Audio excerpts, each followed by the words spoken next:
Bum, bum, bum. Bum, bum, bum. This is Marvin. He actually is a sneaker reseller. We're making this video to give some inspiration to our younger adults out there, looking for a purpose to look for, maybe starting a business might be the way. Maybe working force might be for you. I don't take any shame in the game which path you choose, but you have to give each other options. We're just giving you the options, give you an insight on how this works. Anyways, let's get into this video. All right, I'm here with Marvin. All right, introduce yourself. Like, tell us a little bit about you, Marvin. How old are you? Well, I'm 20 years old. I'm Salvadorian. I'm a shoe fanatic, and I'm also a shoe reseller. So how did you come along to do this? Well, into shoe reselling, I remember I was 16 in high school. I didn't have much money to afford some shoes, and my friends, Yeezys were just like brand new. It was like the brand new hype thing, and they all had them.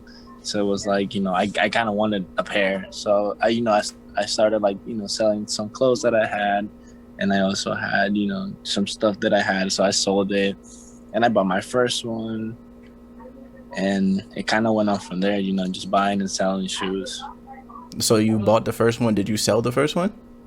Yeah, I did sell it. It was I think the first pair I ever got was the 350s, the bread 350s that just re-released. Oh, the breads. Oh yeah, I had to keep me a pair of those. I just got another one too. Oh, you got another one? Oh Yeah, I man. had to, man. Those are the OGs, man. I can't fade. I've always wanted them when I was younger. I saw them and I was like, I couldn't even afford them at the time. I was like, oh damn, those things are so nice. Plus, I was a huge fan of Kanye at the time, Kanye. Yeah. and I was like, oh man, I can't afford them. So now when I got older, I was like, oh my god, they're re-releasing, and I was like, maybe I should just keep one. I never treat myself, so I was like, I bet You kind of have to. Yeah, you kind of have. So how did it come along? Like, how did you turn this into a business? Well, there was a lot of bumps on the road, like, ways of getting shoes or the capital on getting shoes. And, just people were on the way. But, as a teenager, you're not going to expect to have like so much money to buy as many pairs, to sell. So, I had a couple bumps on the road, struggled. So I made my first, first $1,000. Then it just kind of went on from there, buying 5 pairs, selling them, make enough to buy 8. You sell those 8, and then, it goes on from there, bro. So it just kind of, yeah. Did you create a LLC doing this? Well, I didn't take the step of doing the LLC till this year, 2021, just because we were, the pandemic and everything that was going around, things weren't just looking great. So when everything started reopening back up, I seen that I had more connections and I had more ways of getting more products. So I started making more sales. So I decided, to get the LLC just because I wanted to keep my money safe, 1. And 2, even though I can, write off expenses and, taxes and everything, it's still a good way to have your business, because then you can not gain, but get more capital as a business than you as a person. Okay. What drives you to keep going? Honestly, at first I saw this as a hobby, just making money off shoes, but then it turns out it can be an actual job. Even though I have a 9-to-5 job, it's not. It's just something that I love doing. Since I love shoes, I just love selling them. I love having them. As you can see, I got my couple of Jordan 1s on the top, I'm a Jordan 1 fan. So it's just every drop is exciting because everybody's just I want to get that shoe. I want to get that shoe. And then it feels like an accomplishment once you have 1, 2, 3, maybe 10 pairs of the same ones. Mm-hmm. Okay, so have you ever thought about opening a store? Since you have an LLC, doesn't it make sense to open a store one day? Um, yes, I've thought about it, and yes, it makes sense. But at the same time, there's a lot of factors in opening a store, like the location of your store, or like how much money or how much inventory you actually have. Like, do you have customers? Like, are you willing? Are you sure you're gonna make this amount of sales? It's more like it's a lot of factors that you gotta think about. Like, you can't open a store in Gaithersburg, Maryland, but you can't compare it to a store like in Soho, like or like stores like Flight Club that are making thousands of dollars in sales a day. Okay, so do you think that you're gonna ever see that in the future if you plan to pursue shoes for a very long time? Um, probably, probably I could, but maybe just not in a store just yet.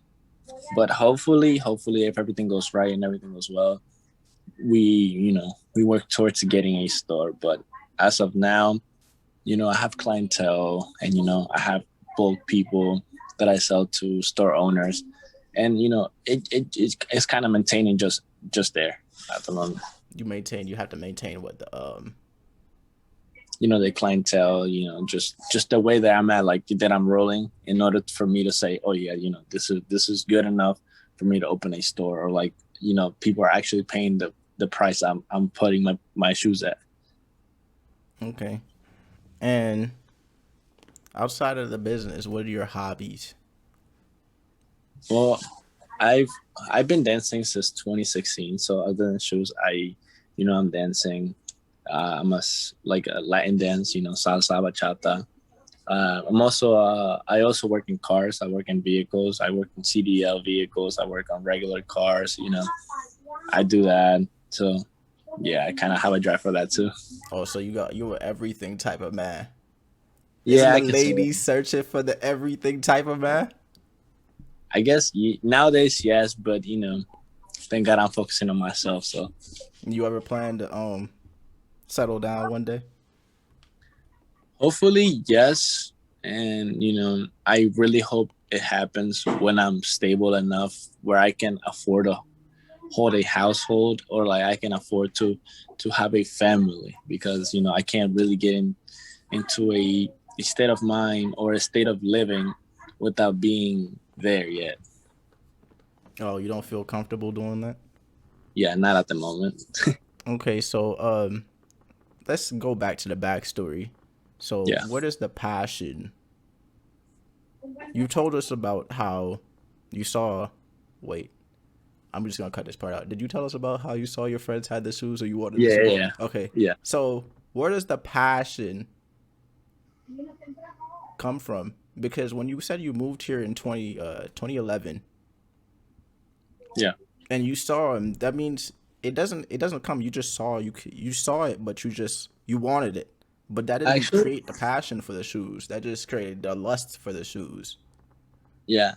So actually, when I came here, my cousin gave me my first ever Jordan, which was military Jordan 4.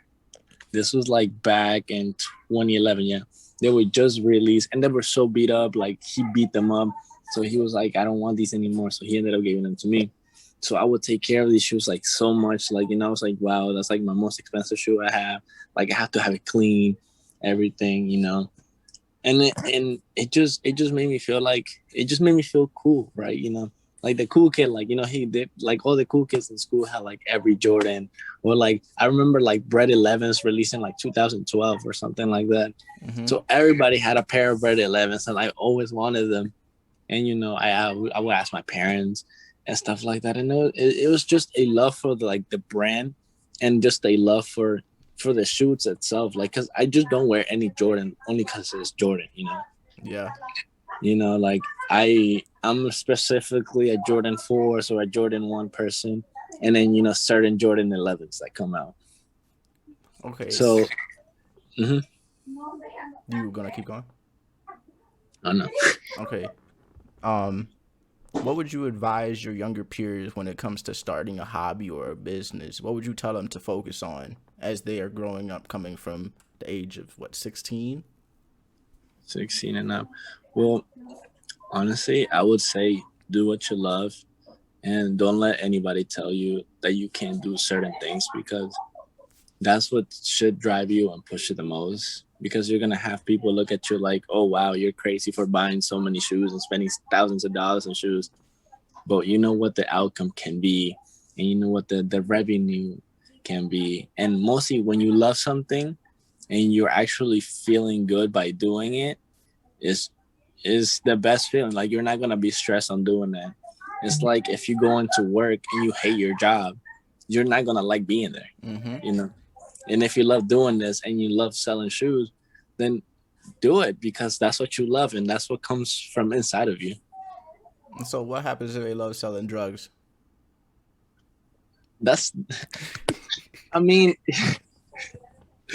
yes, I don't, we'll try to sell it in a legal way, you know, like the dispensary, create your own dispensary, make enough money to, you know, place something that's legal. Like, yeah, I understand people struggle and, you know, it's a hustle, but there's also, you know, the right way to do those things too. No, you would tell them to start their own business selling that too? Selling drugs? Yes. I don't recommend selling drugs, but if that's the only way you have a living, make sure you're doing it in a legal way. Make sure you do it in a legal way. Well, I got one more question for you. Yeah, what's up? Where do you see yourself in 10 years? You're 20 years old now. What are you going to do when you're 30? When I'm 30, I really hope I'm still doing what I'm doing. Nah, And I don't feel like you can live life of a hope. You got to make that happen. Well, that is true. I really want to be at a position where I'm mentally stable, mostly, because I've always struggled with mental health since young.